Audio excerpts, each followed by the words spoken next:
pour que l'Afrique soit libre, digne et prospère. La majorité écrasante des peuples qui nous soutiennent prie pour que nous réussissions.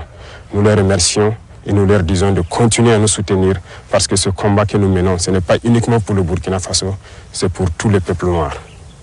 Cette minorité qui est encore perdue, égarée, qu'elle soit au sommet des États, ou bien ces populations qui n'ont pas encore compris, qui continuent à prier pour que nous échouons, nous leur disons merci parce que leur haine nous permet également de continuer le combat et d'aller de l'avant.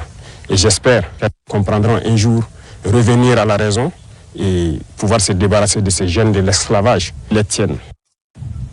Le combat contre l'impérialisme, le néocolonialisme et toutes ces manifestations se mènent tous les jours que Dieu fera.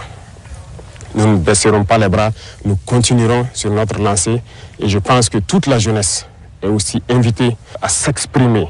Nous continuerons à les encourager pour que nous puissions atteindre nos objectifs parce que la souveraineté, l'indépendance, la liberté que nous voulons pour vivre en paix au Burkina Faso, c'est tout cela. Voilà pourquoi je dis que ce n'est pas qu'un simple mot, c'est un ensemble. Aujourd'hui, nous sommes fiers de dire que nous avons fait des progrès, tant sur le domaine industriel, industrie civile que militaire. Nous avons fait des progrès sur le domaine de la santé, nous avons fait des progrès sur le domaine des infrastructures, nous avons fait des progrès sur le domaine de la défense, de la reconquête. Ces criminels qui avaient occupé ces zones de notre patrie, croire que c'était leur sanctuaire, ont été délogés dans plusieurs zones, sont en train de fuir le Burkina Faso. Vous verrez certainement des images de leur fuite, mais nous leur disons qu'à présent, ils n'ont que deux choix. Fuir le Burkina Faso ou mourir, parce que les forces combattantes sont engagées dans cette offensive et ça va continuer. Nous allons poursuivre jusqu'aux limites de nos frontières et sécuriser le Burkina Faso pour que le Burkina Faso vive en paix, se développe, soit prospère, soit un modèle qui inspire les autres nations.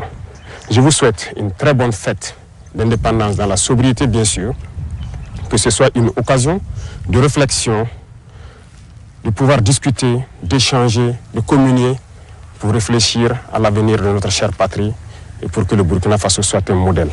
Je répète, le Burkina Faso doit être un modèle pour inspirer d'autres peuples.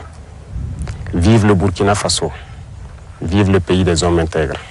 Très bonne fête nationale à tout le monde. Je vous remercie. La patrie ou la mort, nous vaincrons.